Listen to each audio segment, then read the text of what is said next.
na at sa naging epekto ng habagat ng bagyong Krising, Dante at Emong. Kitang-kita ko na maraming proyekto para sa flood control ay palpak at gumuho.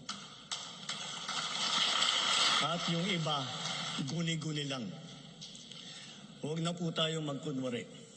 Alam naman ng buong madla na nagkakaraket sa mga proyekto.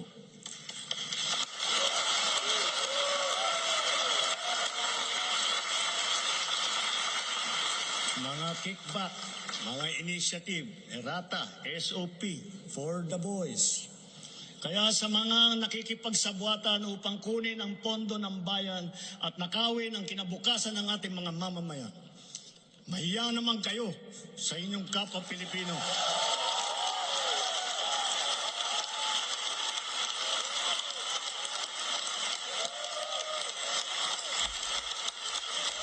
Mahiya naman kayo sa mga kabahayan nating naanod o nalubog sa mga pagbaha.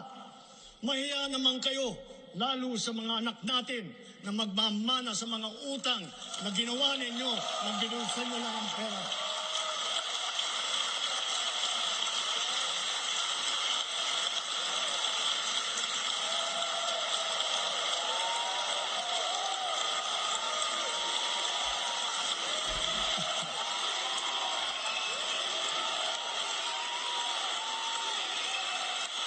Para hindi na maulit, so that this will not happen again.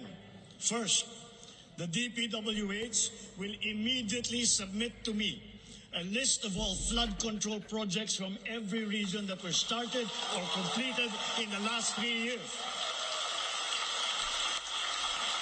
Second, the Regional Project Monitoring Committee shall examine that list of projects and give a report on those that have been failures, those that were not finished, and those that are alleged to be ghost projects.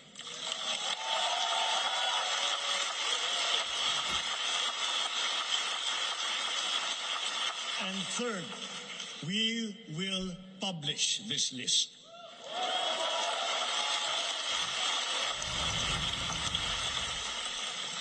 Isa sa publiko natin ang listahang ito. Kaya ang publiko na saksi sa mga proyektong ito ay malayang suriin ang listahan at magbahagi ng kanilang nalalaman para makatulong sa ating investigasyon.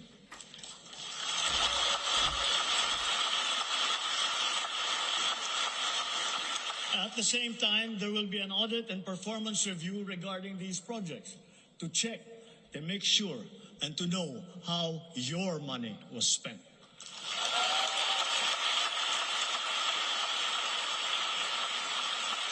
Sa mga susunod na buwan, makakasuhan ang lahat ng mga lalabas na may sala mula sa investigasyon, pati na ang mga kasabwat na kontratista sa buong bansa.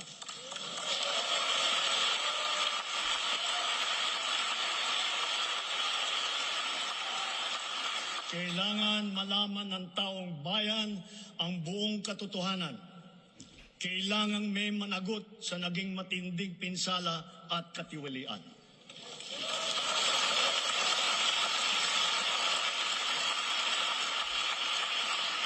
Therefore, for the 2026 national budget, I will return any proposed general appropriations bill that is not fully aligned with the national expenditure program.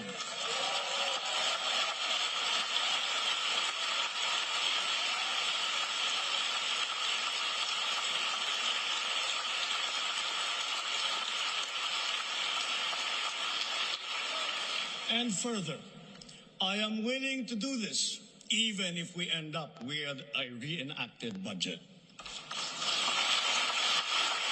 Hindi ko aaprubahan ang kahit anong budget na hindi alinsunod sa plano ng gobyerno para sa sambayanang